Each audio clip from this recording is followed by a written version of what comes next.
Hi అండి, అందరికీ నమస్కారం. నేను మీ కట్కం నరేష్, రైల్వే ఎంప్లాయ్. సో ఒక స్పెషల్ వీడియోతో నేను ముందుకు రావడం జరిగింది. సో అది ఎందుకు వచ్చాననేది కూడా ఇప్పుడు మీకు చివరిలో అర్థమవుతుంది అనమాట. So last time group D notification ద్వారా రైల్వేలో జాబ్ సాధించిన సాధక్ వాలి ప్రత్యేక ఇంటర్వ్యూ అనమాట. ఇప్పుడు గ్రూప్ డి ఎగ్జామ్కి అప్లై చేసిన ప్రతి ఒక్క తెలుగు అభ్యర్థి తప్పక చూడవలసిన వీడియో ఇది.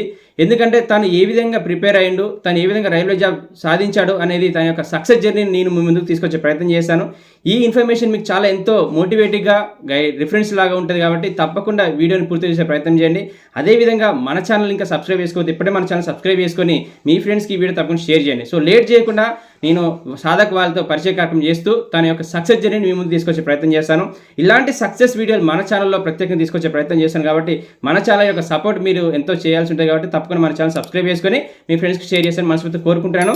సో లేట్ చేయకుండా సాధక్ వాలి యొక్క పరిచయంతో మన యొక్క ఇంటర్వ్యూ అయితే స్టార్ట్ చేస్తున్నాను. సో చెప్పండి సాధక్ వాలి గారు, మీరు మీ యొక్క ప్రస్థానం, మీరు ఎక్కడి నుంచి మాట్లాడుతున్నారు ఒకసారి చెప్పండి. ఫస్ట్ ఆఫ్ ఆల్ థ్యాంక్స్ అన్న. నేను నా డిస్టిక్ వచ్చేసి అనంతపూర్. నేను 2019 రైల్వే గ్రూప్ డి నోటిఫికేషన్ లో పాయింట్స్మన్ గా జాబ్ సాధించడం జరిగింది. ఇప్పుడు ప్రజెంట్ గద్వాల్ స్టేషన్ లో నా ఫస్ట్ పోస్టింగ్ వచ్చింది. నేను ఇక్కడ వర్క్ చేస్తున్నాను. Super super. సో చెప్పండి సాధక్ వాలి గారు, మీరు ఎంతవరకు చదువుకున్నారు, ఎప్పుడు కాంపిటీషన్ ఫీల్డ్లోకి రావాలని డిసైడ్ అయ్యారు ఒకసారి చెప్పండి.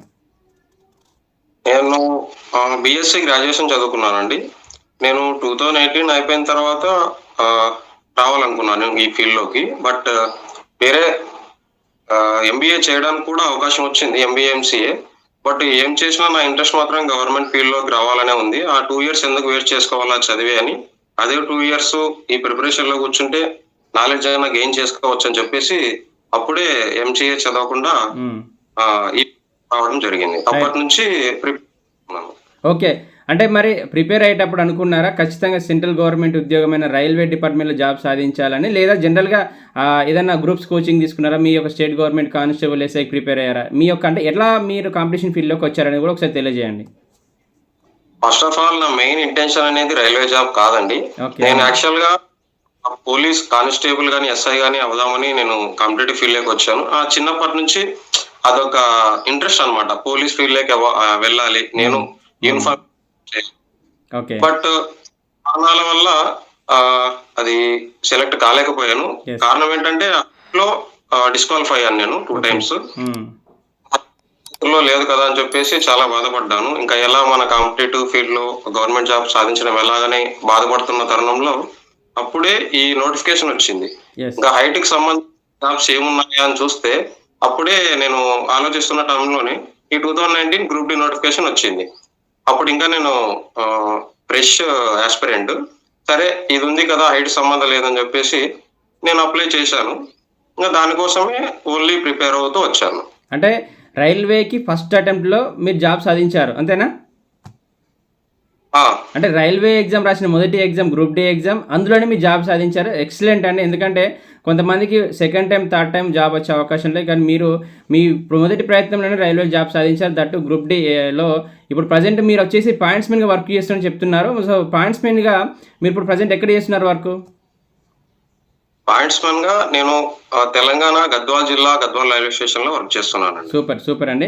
సో మరి ఈ జాబ్ రావడానికి, సో ప్రధానంగా రైల్వేలో జాబ్స్ రావడానికి మీరు ఏ విధంగా కష్టపడ్డారు, సో అదొకసారి వివరించండి. దాంతోపాటు మీరు ఎలాంటి కోచింగ్ తీసుకున్నారా లేదా అది కూడా ఒకసారి ఎక్స్ప్లెయిన్ చేయండి సార్. నేను అనంతపూర్లోనే అర్థమెటిక్ రీజనింగ్ సంబంధించి ఓన్లీ కోచింగ్ తీసుకున్నాను సార్, తీసుకున్నానండి. ఓకే.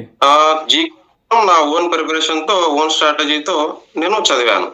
అర్థమెటిక్ రీజనింగ్ ప్రాక్టీస్ చేసేవాడిని.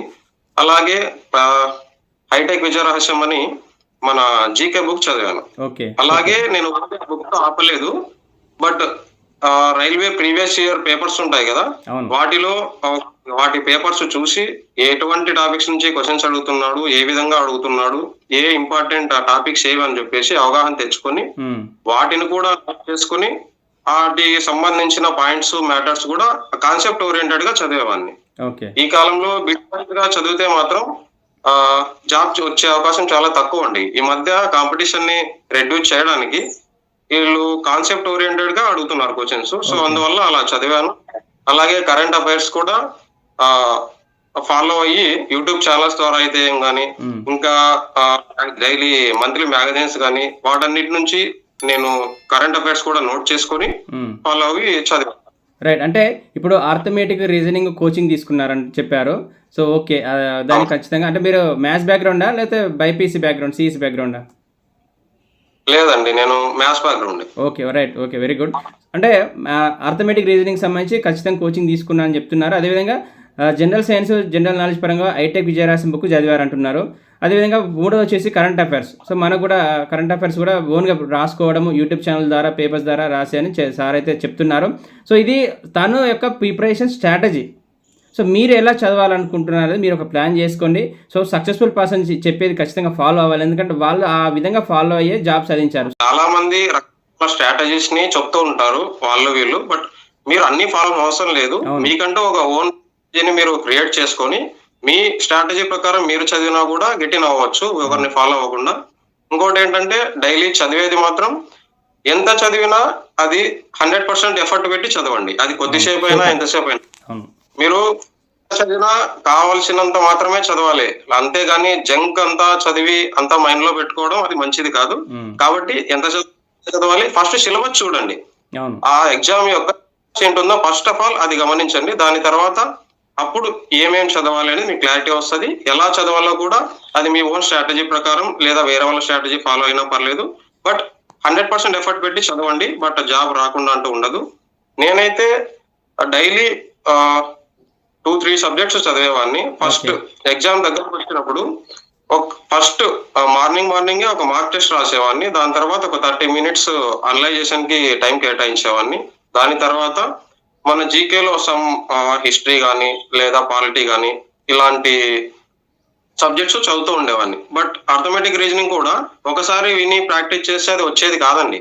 ఉమ్, ఎందుకంటే అది అట్లీస్ట్ ప్రాక్టీస్ చేస్తూనే ఉండాలి. 5 months 6 months ఒకసారి అయినా ప్రాక్టీస్ చేస్తూనే ఉండాలి. నేను ఆ సైకిల్ అనేది రిపీట్ చేస్తూ ఉండేవాడిని. ఓకే. ఇలా చదువుతూ వచ్చాను. కరెంట్ అఫైర్స్ కూడా ఒక 6 months ఒకసారి అలా అన్ని బాగా చదువుతూ వచ్చేవాడిని.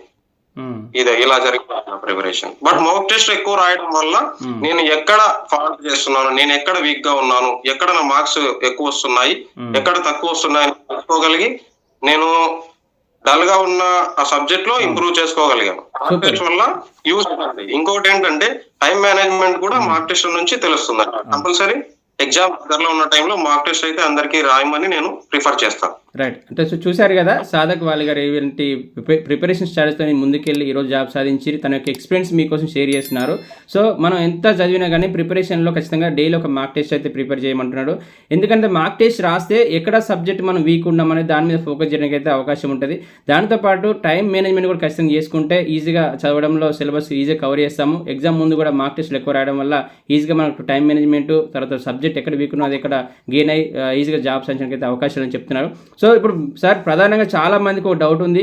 గ్రూప్ డి అప్లికేషన్లో యాజ్ పర్ 2019 నోటిఫికేషన్ వచ్చేసి 17 పోస్టులు, ఐ థింక్ 17 or 16 పోస్టులు రావడం జరిగింది. అప్పుడు ప్రిపరేషన్ సో అంటే ప్రిఫరెన్స్ ఇవ్వడం జరిగింది. అంటే ఏ పోస్ట్కి ఫస్ట్ ప్రియారిటీ ఇవ్వాలనేది ప్రిఫరెన్సెస్ ఇవ్వడం జరిగింది. సో మరి ఇప్పుడు 14 రకాల 2024 నోటిఫికేషన్లో 14 రకాల జాబ్స్ అయితే ఇవ్వడం జరిగింది గ్రూప్ డిలో. ఇప్పుడు దీన్ని చాలామంది అడుగుతున్నారు, ప్రిఫరెన్స్ ఏ విధంగా ఏ జాబ్కి ఫస్ట్ ప్రిఫరెన్స్ ఇవ్వాలని అడుగుతున్నారు. సో మీరు 2019లో ఎలా ప్రిఫరెన్స్ ఇచ్చడం వల్ల మీకు పాయింట్స్మెంట్ జాబ్ వచ్చింది ఒకసారి చెప్పండి. ఫస్ట్ అప్లికేషన్ పెట్టుకునే ముందు ఆస్పిరెంట్స్ అందరూ ఏ జాబ్ యొక్క ప్రొఫైల్ ఏ విధంగా ఉంటుంది అని తెలుసుకోవడం చాలా ఇంపార్టెంట్ అండి. ఇది మస్ట్. చాలా మంది ఏం చేస్తారంటే ఏ ఎక్కువ పోస్ట్ ఉంటే అది పెట్టండి, అవగాహన లేకుండా నా ఫ్రెండ్ అది అప్లై చేశాడు నేను నాకు ఇదే పెట్టండి అప్లై చేస్తుంటారు. బట్ దాని తర్వాత ఎక్కువ మార్కులు వచ్చినా కూడా కొద్దిగా అయ్యే ఈ పోస్ట్ వచ్చింది అని బాధపడుతున్న వాళ్ళు ఉన్నారు. బట్ అలా కాకుండా పోస్ట్ వర్క్ ఏంటో తెలుసుకొని ప్రిఫరెన్స్ పెడితే మంచి. నేను ఏ విధంగా పెట్టానంటే నా ఫస్ట్ పోస్ట్ వచ్చేసి .1 పెట్టాను ప్రిఫరెన్స్, సెకండ్ అసిస్టెంట్ అండి, third SI, fourth assistant stores deport పెట్టానండి. ఇలాగే రకరకాల పోస్టులు పెడుతూ వచ్చాను. ఓకే, అంటే ఫస్ట్ 5 అనేది చాలా ఇంపార్టెంట్ పెట్టుకున్నారు అన్నమాట. మెడికల్ గా ఏ పోస్ట్ కు సంబంధించి ఏ మెడికల్ కేటగిరీలో ఫిట్ గా ఉన్నారో అది కూడా తెలుసుకోవడం ఇంపార్టెంట్ అండి.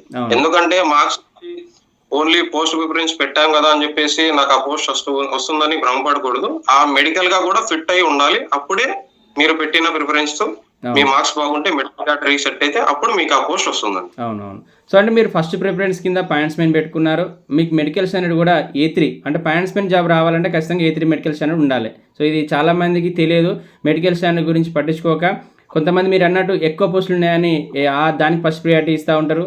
కొంతమంది అవగాహన రాహిత్యం అంటే వాళ్ళకి ఏ జాబ్ వర్కింగ్ స్టైల్ ఎలా ఉంటుంది, ఏ జాబ్కు ఎలాంటి అడ్వాంటేజ్లు ఉంటాయి, లేకపోతే ఫెసిలిటీస్ ఉంటాయి, ఎంత శాలరీ వస్తాయని కొంచెం మీరు ఏ విధంగా అయితే రీసెర్చ్ చేశారో అంటే యూట్యూబ్ ఛానల్లో వీడియోలు చూసారో ఏ జాబ్ ప్రొఫైల్ అని చెప్పారు కదా. సో జాబ్ ప్రతి ఒక్క 14 జాబ్ ప్రొఫైల్ అనేది మనకి యూట్యూబ్ ఛానల్ అందుబాటులో ఉన్నాయి. మన ఛానల్ కూడా నేను ఆల్మోస్ట్ ఒక 10 రకాల జాబ్లకు సంబంధించి ప్రొఫైల్ చేసి పెట్టేదాను, ఎలా వర్క్ ఎలా ఉంటుంది అనేది చెప్పాలనుకుంటున్నాను.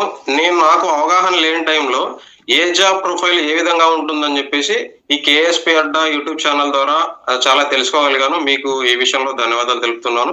అలాగే ఇక్కడ వాలి గారు చెప్పినట్టు తను మన ఛానల్ చూసినప్పుడు మన ఛానల్ పేరు కేఎస్పి అడ్డా ఉండే, తర్వాత మనం కంప్లీట్గా రైల్వే ఇన్ఫర్మేషన్ ఇస్తున్నాం కాబట్టి రైల్వే అడ్డాని మార్చడం జరిగింది. సో అంటే నాకు తను 2 years నుంచి నన్ను ఫాలో అవుతున్నాడు.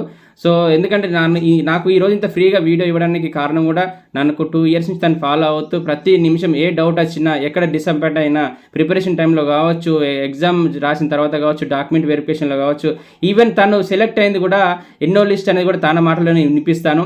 ఎందుకంటే డిసప్పాయింట్ అవుతున్నాడు, నాకు రాదేమో సార్ అని అంటే నేను ఖచ్చితంగా ఒకటే మాట చెప్పాను, మీరు పీఈటీ క్వాలిఫై అయ్యారు, ఎవరైతే పీఈటీ క్వాలిఫై అయ్యారో మ్యాక్సిమం వాళ్ళకి ఛాన్సెస్ ఉంటాయి. నేను మొదటి నుంచి తనకు చెప్పాను, అదే నమ్మకంతో తను అదే విధంగా ఉండి ఈరోజు పాయింట్స్మెన్ జాబ్ సాధించాడు. అది కూడా తన మాటలను నేను వినిపిస్తాను ఇప్పుడు.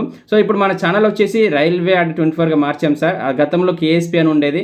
ఇప్పుడు మీరు అప్పటి నుంచి నన్ను ఫాలో అవుతున్నారు, అందుకే అదొకసారి మీ గురించి చెప్పాను. సో ఇప్పుడు అంటే మీరు ప్రిఫరెన్సెస్ పరంగా పోస్ట్ ప్రిఫరెన్స్ పాయింట్స్మెన్ ఇవ్వడం వల్ల మీకైతే జాబ్ రావడం జరిగింది, ఓకేనా. సో మరి మీ రిజల్ట్ వచ్చిన తర్వాత ఫస్ట్ ప్యానల్ వస్తుంది రిజల్ట్. అప్పుడు మీ యొక్క ఎక్స్పీరియన్స్ షేర్ చేయండి. ఫస్ట్ లిస్ట్లో మీకు జాబ్ వచ్చిందా రాలేదా, ఏ లిస్ట్లో మీకు జాబ్ వచ్చింది అది కూడా ఒకసారి.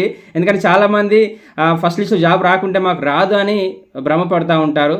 సో అది కాదు, మీరు ఎన్నో లిస్ట్లో జాబ్ సాధించారు అది చెప్పండి. ఇక్కడ ఈ చూస్తున్న ఆడియన్స్కి ఎంతో ఎగ్జైట్గా ఫీల్ అవుతారు.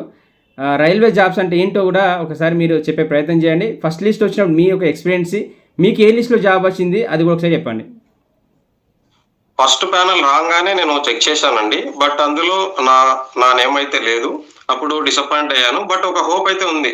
రైల్వేలో ఉన్న బెనిఫిట్ ఏంటంటే అండి, వేరే జాబ్స్ లాగా వేరే డిపార్ట్మెంట్ లాగా ఓన్లీ ఒక లిస్ట్ ఇచ్చి వదిలిపెట్టరండి. రైల్వేలో ఉన్న అంటే ఆ పోస్టులు ఫిల్ అయ్యేంత వరకు 2nd DV, 3rd DV, 4th DV, 5th DV అలా ఉంటారు. నెక్స్ట్ నోటిఫికేషన్ వచ్చేదాకా ఈ లిస్టులు తీస్తూనే ఉంటారు. సెలక్షన్ అయ్యేందుకు అవకాశం బాగా. ఇలా నేను ఫస్ట్ టైం ఫీల్ అయ్యాను ఫస్ట్ లిస్ట్ లో రాకపోయినందుకు, బట్ హోప్ ఉంది. నా పని నేను చేసుకుంటూ పోతున్నాను, వేరే ప్రిపేర్ అవుతున్నాను. సెకండ్ లిస్ట్ వచ్చింది. సెకండ్ లిస్ట్ లో కూడా తక్కువ పోస్ట్ రావడం వల్ల నా సెకండ్ లిస్ట్ లో కూడా రాలేదు. నేను సెలెక్ట్ అయ్యాను. ఇన్ఫాక్ట్ ఆ రోజు నా బర్త్డే కూడా. సూపర్. అది ఓకే, ఆ రోజు చాలా హ్యాపీగా ఫీల్ అయ్యాను. దాని తర్వాత ఇంకా మెడికల్ టెస్ట్ కు సంబంధించి, డాక్యుమెంట్ వెరిఫికేషన్ సంబంధించి ప్రికాషన్స్ తీసుకొని ఏమేమి రెడీగా పెట్టుకోవాలో అవన్నీ పెట్టుకొని medical test, document verification successful గా కంప్లీట్ అయిపోయింది.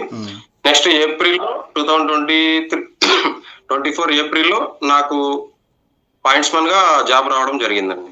సో చూశారు కదా, ఫస్ట్ లిస్ట్లో జాబ్ రాలేదు, డిసప్పాయింట్ అయ్యిండు. సెకండ్ లిస్ట్లో తక్కువ పోస్టులతో ఇచ్చారు, అయినా డిసప్పాయింట్ అయ్యిండు. 3rd DV వచ్చింది. 3rd DVలో తన యొక్క మెడికల్ ఎగ్జామినేషన్కు సెలెక్ట్ అయిన సార్ నాకు ఫోన్ చేసిండు. చాలా హ్యాపీగా అనిపించింది. ఎందుకంటే ఫస్ట్ సెకండ్ లిస్ట్లో జాబ్ రానప్పుడు నేనే తనకి మోటివేట్ చేసిన, డిసప్పాయింట్ అవ్వకు, ఖచ్చితంగా DVలు వస్తూ ఉంటాయి. రైల్వేలు ఏంటంటే ఒక DV, first DV, second DV, 3rd DV, 4th DV దాకా వచ్చినాయి మనకు 2019 నోటిఫికేషన్ సంబంధించినవి. కాబట్టి డిసప్పాయింట్ అవ్వకు, పీఈటీ కనుక క్వాలిఫై అయినావు కాబట్టి ఖచ్చితంగా జాబ్ వస్తుంది. నువ్వు కష్టపడ్డ విధానమే నీ జీవితంలో నేను ముందుకు తీసుకెళ్తుంది. కాబట్టి ఖాళీగా ఉండకుండా ఇంకా సబ్జెక్ట్ అయితే నేర్చుకుంటూ ఉండని గతంలో కూడా తనకు చెప్పిన మాటలు అయితే మీకు ముందు చెప్పడం జరిగింది. సో అంతే, ఒక లిస్ట్లో రాకుంటే డిసప్పాయింట్ అవుతారు, అవసరం లేదు. సెకండ్ లిస్ట్ వస్తుంది, 3rd లిస్ట్. తను 3rd లిస్ట్లో సెలెక్ట్ అయ్యిండు. 3rd లిస్ట్లో సెలెక్ట్ అవ్వడం కాదు, తను ఇచ్చిన ప్రిఫరెన్స్ ఏంటిది, పాయింట్స్మెన్. ఫస్ట్ పాయింట్స్మెన్ ఇచ్చుకున్నాడు, పాయింట్స్మెన్ జాబ్ వచ్చింది. ఇప్పుడు చాలా హ్యాపీగా గద్వాల్ సెక్షన్లో పాయింట్స్మెన్గా వర్క్ చేస్తున్నాడు. సో ఇది మన యొక్క సక్సెస్ జర్నీ తీసుకొచ్చే ప్రయత్నంలో మీ ముందు తీసుకొచ్చాను సాధక్ వాలి గారిని. ఎంతో ఇన్స్పిరేషన్ ఉంటుంది. తను ఏ విధంగా ప్రిపేర్ అయ్యాడు కూడా మీకు వివరించడం జరిగింది. సో ఇప్పుడు ఏంటంటే కొత్తగా ప్రిపేర్ అయ్యే వాళ్ళకి, మన ఎస్పెషల్ తెలుగు అభ్యర్థులకు సార్ చాలామంది డిసప్పాయింట్ అవుతున్నారు, పోస్టులు తక్కువ వచ్చినాయని వేరే జోన్కి అప్లై చేసుకోవాలన్నా పక్క జోన్కి అప్లై చేసుకోవాలని అంటున్నారు. సో మరి మీరు మీ అప్పుడు కూడా డిఫరెంట్ జోన్లలో కూడా పోస్టులు వచ్చినాయి కదా, మరి మీరు మన సికింద్రాబాద్ జోన్కి ఎందుకు ప్రియారిటీ ఇచ్చారు, పక్క జోన్లకు ఎందుకు ఇవ్వలేదు?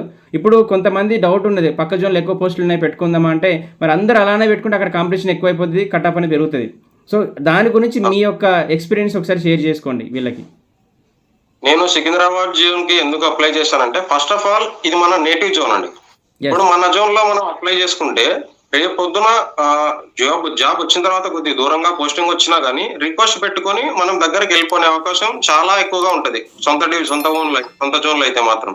కానీ వేరే జోన్ లో అప్లై చేసుకున్నారంటే మ్యూచువల్ ట్రాన్స్ఫర్ దొరకడం కష్టం. ఒకవేళ జాబ్ వచ్చినా కూడా 5 years కంపల్సరీ అక్కడ వర్క్ చేయాలి, దగ్గరికి రావడానికి అసలు అవకాశం ఉండదు. ఇంకొకటి ఏంటంటే, సికింద్రాబాద్ జోన్ లో తక్కువ పోస్టులు ఉన్నాయి, వేరే జోన్ లో పోస్టులు ఎక్కువ ఉన్నాయని చెప్పేసి ఎక్కువ మంది అక్కడ అప్లై చేసుకుంటే అక్కడ కట్ ఆఫ్ విపరీతంగా పెరిగిపోతుంది. అది తెలియట్లేదు. అంతా కష్టమైన నష్టమైన మన జోన్ లోనే అప్లై చేసుకుని మన ఫ్యామిలీకి దగ్గరగానే పోస్టింగ్ అయ్యి మన జాబ్ చేసుకుంటడం చాలా బెటర్ అని నా అభిప్రాయం. సో అందువల్ల నేను సికింద్రాబాద్ జోన్ కి అప్లై చేశాను. సికింద్రాబాద్ జోన్ లోనే జాబ్ రావడం జరిగింది. సో చూడండి, తను గద్వాల్లో వర్క్ చేస్తున్నాడు, మా ఊరు తెలంగాణ. తన ప్రాపర్ వచ్చేసి అనంతపురం, రాయలసీమ. అంటే చాలా దూరం, ఆల్మోస్ట్ ఎన్ని కిలోమీటర్లు వస్తుంది సార్? మీరు ఇంటికి వెళ్ళాలంటే ఎంత జర్నీ టైం పడుతుంది? 210 kilometers.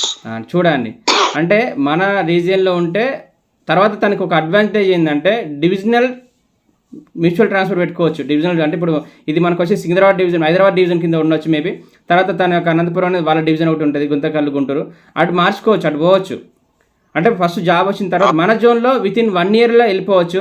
ఆఫ్టర్ అదర్ జోన్ అయితే మినిమం అంటే కొత్తగా కండిషన్ తీసుకొచ్చే అవకాశాలు ఉన్నాయి. మీరు ఏ జోన్లో అయితే ఫస్ట్ పోస్టింగ్ తీసుకున్నారో అక్కడ మినిమం మీరు ట్రాన్స్ఫర్ వెళ్ళాలంటే 5 years or 3 years or 5 years ఖచ్చితంగా అక్కడ డ్యూటీ చేయాల్సి ఉంటుంది. ఆ రూల్ మనకు నోటిఫికేషన్లో మెన్షన్ చేస్తారు. సో అది కూడా ఒకసారి మీరు చూసుకోవాలన్నమాట. ఎందుకంటే అక్కడ పోస్టులు ఎక్కువ ఉన్నాయి, నేను వెళ్ళిపోతాను మీలాగానే అందరూ ఆలోచిస్తారు కాబట్టి అందరూ అక్కడనే పెడతారు. లాస్ట్ టైం బెంగళూరు పెట్టారు చాలామంది. లాస్ట్ మీ నోటిఫికేషన్ సార్ 2019 నోటిఫికేషన్ బెంగళూరు చాలా పోస్టులు చాలా పెట్టేశారు. అక్కడ బెంగళూరు కటాపు హెవీ అయిపోయింది. అదే తెలుగు ఆస్పిరెంట్ సికింద్రాబాద్ జోన్లో అంతకన్నా తక్కువ మార్కులున్నా ఇక్కడ జాబ్ సాధించిండు. సో ఒకసారి ఆలోచన చేసుకోండి. నేను మీకు చెప్పేది ఏంటంటే ఈ వీడియో ద్వారా మీరు ఎక్కడ జాబ్ చేస్తారనేది ఇంపార్టెంట్ కాదు, ఏ జోన్కి అప్లికేషన్ పెట్టుకున్నా ఇంపార్టెంట్ కాదు.